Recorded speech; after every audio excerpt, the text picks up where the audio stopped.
That's right, last night, the triumphant return of the product herself, Angel Reese, finally made her way back to the court.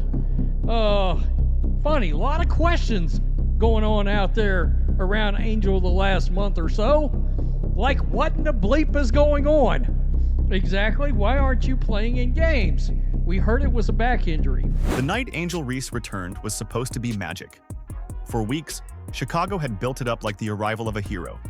Pink banners, social media campaigns, interviews calling her the missing piece. Fans bought tickets expecting a spark, a sign that maybe this season could be salvaged. But what they got instead? Heartbreak, a fifth straight loss. A viral clip that turned their savior into a punchline. And a gut punch reminder that no amount of marketing can hide the cracks in a franchise that has lost its way. This wasn't a comeback story, it was a reality check. And the questions it raised about Angel Reese in the sky? They haven't stopped since. Quitting again? It appears you're quitting again just because your team not good. Just like rookie year, once you realized you stood no chance to win rookie of the year, you quit. You're quitting unrivaled. It looked like it was happening again. But look what we have here. Look what we have here. Angel Reese has been found. From the moment Chicago hinted at her return, the hype machine went into overdrive. They didn't just announce that Angel was coming back. They turned it into a full-on event. Posts flooded timelines with "Welcome back, Barbie" in bold pink letters. Interviews framed her absence as a period of growth, promising that this version of Reese would be stronger, sharper, ready to lead. For fans, it felt like a chance to finally believe again. Chicago sold this night like the start of a fairy tale. But here's the problem. When the script you've written doesn't match reality, the backlash is brutal. And that first warning sign? Chicago ignored it. We're so back! Bang! Hexagon, polygon, octagon, it don't matter! Turn it on for pecan, butter pecan! Bang! Rebound. Bang! Hasn't played in 3 weeks. Maybe her legs are fresh. She can jump higher. No! Bang! She's played in 24 games this year. She's been blocked 48 times! According to my advanced analytics, she's getting 2 bang bangs per game. Bang bang! Angel Reese walked onto that court smiling, ready to prove she hadn't missed a step. And statistically, she didn't. 19 points, 7 boards, 4 assists. But none of that mattered when the scoreboard told the harsher truth. Another loss, their 5th in a row, and a record sinking even deeper into the league's basement. Worse, the highlight of her night wasn't a clutch basket or a momentum-changing play. It was a brutal block by Ezi Magbagor, a clip that Seattle's social team blasted online within minutes. The result? What was supposed to be the feel-good highlight of the season turned into the joke of the night. And for fans, the shift was instant. The hope they'd built up for weeks vanished in the span of a single play. So we missed you, Angel. You're back. You're roaring back, and I'm sure you came back and led the Chicago Sky to victory. Okay. No? Okay. It's been a while, and I'm sure you came back to a sellout crowd that could not wait to see you. Or not. Here's the painful truth Chicago keeps running from. They didn't just draft a promising rookie. They built their entire identity around her. Every press release, every offseason move, every ticket promotion screamed one message: Angel Reese is the future. And maybe someday she will be. But this season, that gamble has backfired. Even her highly marketed return couldn't fill the arena. Just over 6,700 fans showed up to a building that holds close to 10,000. That's not just a numbers problem. That's an optics nightmare. The franchise sold the idea of a savior, and fans are starting to realize they were sold a story, not a solution. Only 6,724 fans showed up to the Wintrust Arena. Yeah, it holds about 9,500 fans, so we're talking roughly 3,000 fans away from being sold out to see the return of Angel Reese and the defeat of the Chicago Sky against the Storm. Chicago didn't just hype Reese, they doubled down before she'd even found her footing. They traded away the number. 3rd overall pick, Sonia Citron, to Washington for win-now help in Ariel Atkins. On paper, it looked bold. Pair a rising forward with a seasoned guard and chase the playoffs. In reality, Citron is thriving in DC, dazzling fans and putting herself in the Rookie of the Year conversation. Meanwhile, Atkins has been solid, but nowhere near enough to save a roster built on shaky ground. Chicago wanted quick results and sacrificed their future to get them. And now, they're left with neither. We need Angel Reese so we can win. Win?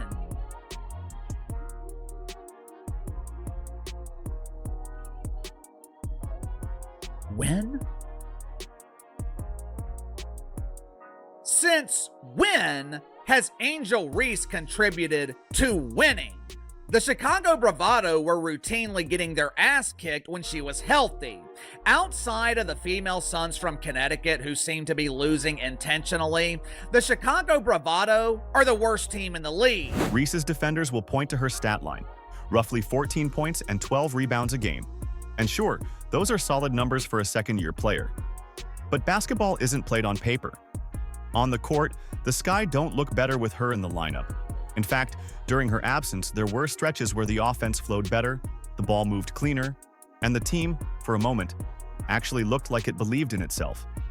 That's the problem no one wants to talk about. Numbers are great, but numbers without impact? They're just noise, and fans can feel the difference. When Angel Reese is on the court, the only thing you're winning is the #1 pick in the draft. Ironically enough, if the Chicago Bravado get the #1 pick in the draft this year, they don't even get to keep it. It belongs to the Minnesota Linkers. So not only are you stuck with Angel Reese, you also don't have a draft pick so you can select a player that actually knows how to win. Then came the disappearance, nearly a full month away from the court during the most crucial part of the season. The official explanation? A back injury. But that's where the clarity ended. No practice updates, no bench presence, no visible rehab progress, just silence. Reese later called it a chance to learn about myself, but to fans watching their team spiral, it felt like abandonment. And when she finally came back, moving well, playing heavy minutes, hitting 9 of 13 shots, some fans began to wonder if there was more to the story. Was the injury more complicated? Or had the relationship between player and franchise quietly fractured? The facts was she had not finished any season. Her rookie year with the Sky, she tapped out. She did not finish with Unrivaled. She tapped out, didn't even show up to the playoff games. And then this season, post All-Star break, it seemed like that is all she cared about. She realized this team stinks. Tyler Marsh is a bum. Jeff P's a bum. They all stink. This is where Chicago's lack of transparency hurt them most. In the absence of answers, fans filled in the blanks. Some believed the injury was real but mishandled. Others accused her of bailing on a sinking ship. And every day she wasn't on the court, that divide grew deeper. It wasn't just about basketball anymore. It became about trust. And in sports, when the trust between a franchise and its fan base cracks, it takes more than a press release to fix it. She said, "I'm so happy to be back playing the game that I love." All right. So here we go, right here. This is Angel. She's going to be going down the court. Again, she's much improved from the field. She's made so much headway. Yeah. Okay. God, it's good to have Angel back. It really is. My goodness. How about right here? Angel Reese is the most blocked player in the WNBA, and believe it or not, I believe that's a real... Inside the locker room, the tension is hard to ignore. Players like Camila Cardoso have seen their roles shrink and their numbers dip since Reese's return. The offense slows down, spacing collapses, and frustration brews. It's subtle. No public blow-ups, no sound bites to dissect, but you can see it in the body language.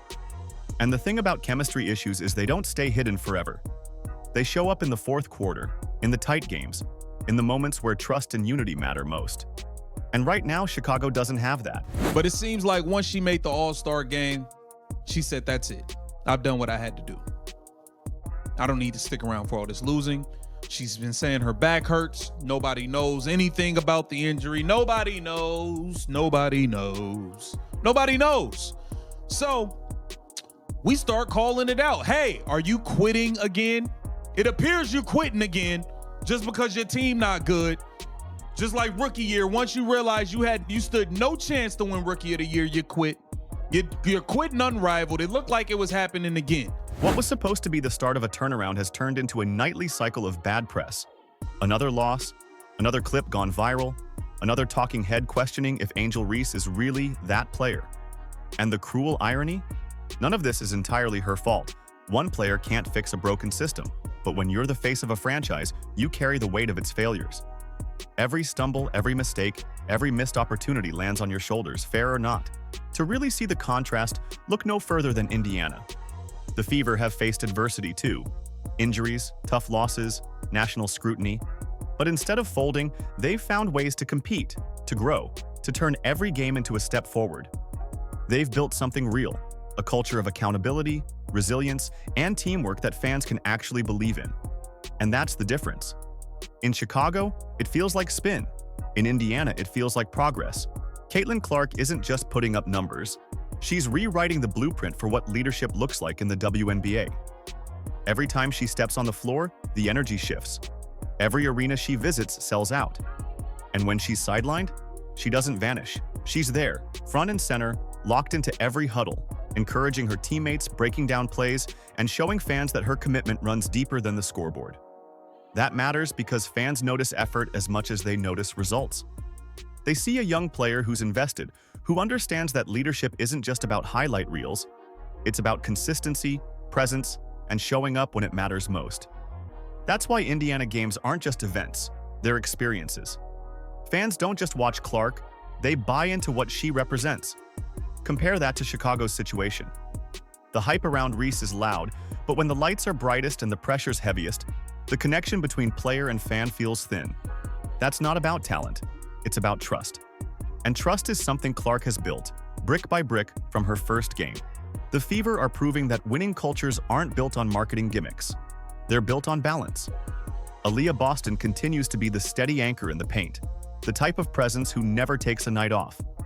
Kelsey Mitchell remains their silent assassin, capable of flipping a game in a matter of minutes. Lexi Hull and Sophie Cunningham bring hustle and grit, doing the dirty work that doesn't always trend but wins games. And here's the key. None of these players are fighting for the spotlight. They're building something together, understanding that every role, big or small, feeds into a larger goal. That's why Indiana's growth feels real. Every game isn't about one player saving the day. It's about a team learning how to win together. For Chicago, that's the lesson they keep missing. You can build a brand around a star, but you build a franchise around a core. Until they understand that difference, the gap between them and teams like Indiana will only get wider. Fans are smarter than teams give them credit for. They know when the excitement is genuine and when it's manufactured. In Indiana, you can feel the authenticity, the way the team plays for each other, the way every game feels like progress, the way the players make themselves part of the community. That's why Fever fans pack arenas and travel on the road.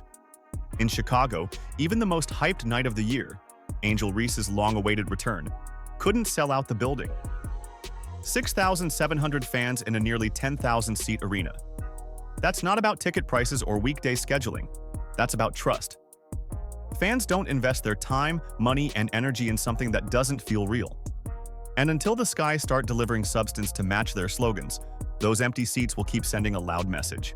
This is the danger of selling a savior. When you build an entire franchise narrative around one player, you raise expectations to a level that's impossible to meet. And when reality doesn't match the hype, the backlash is brutal. Angel Reese never asked to carry that weight alone, but that's the position Chicago put her in. Every loss, every slump, every criticism about the team now circles back to her. Fair or not, that's the cost of building your identity around a single player without giving her the support she needs to succeed. And until the Sky start treating their rebuild like a team project instead of a one-woman show, this cycle will keep repeating itself. By the time the Sky's record sank to 8-26, reality set in. The season was over. There would be no miracle run, no late push, no salvaging the hype they'd built for months. All that noise, all that marketing, and the result was the same. Another year watching the playoffs from the couch. What makes it sting even more is the contrast. Indiana, a team that faced just as many obstacles, is trending upward. They've shown flashes of the contender they're building toward. Chicago, meanwhile, feels stuck in neutral, and that's the part fans can't stomach. It's not the losing, it's the feeling that there's no plan, no vision, no real progress to believe in. So, who is Angel Reese right now? That's the question no one seems able to answer.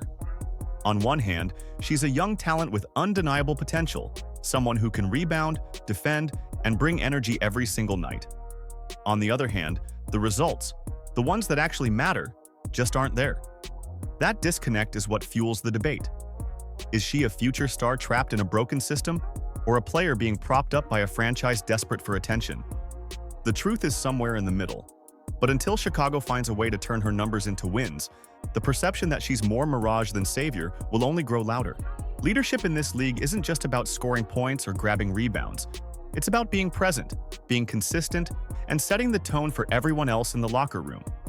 That's what Caitlin Clark and Aaliyah Boston bring to Indiana. Injured or not, up big or down by 20, they show up. They're visible. They're steady. And that steadiness builds trust. That's what Chicago needs most.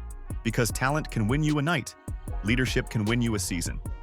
Until Reese, and the organization around her, embrace that reality, this team will keep searching for answers in all the wrong places. Chicago fans aren't unreasonable. They're not demanding a championship tomorrow. What they want is honesty, effort, and a sense that the team they're supporting is building towards something real. What they've gotten instead is a carousel of quick fixes and empty slogans.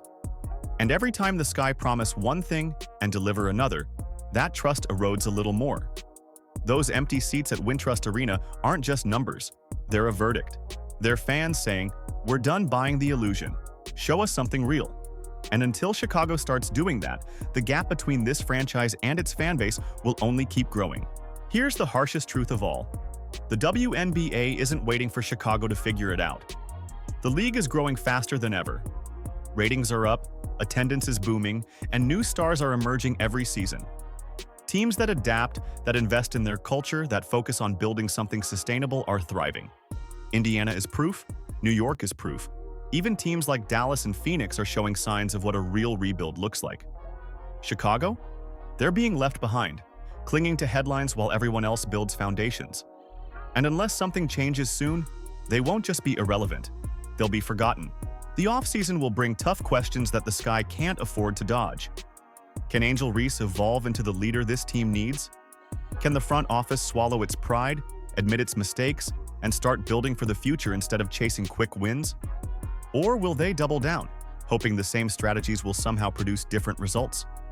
One thing is certain, the league is moving forward and fast. If Chicago doesn't catch up, if they don't start building a culture that matches their marketing, they'll spend another year watching other teams rise while they stand still.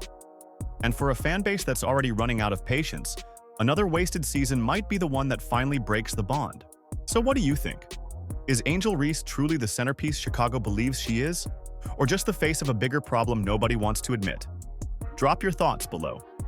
And if you want to keep up with every twist in this story, make sure you like, subscribe, and hit that notification bell. Because this saga isn't over.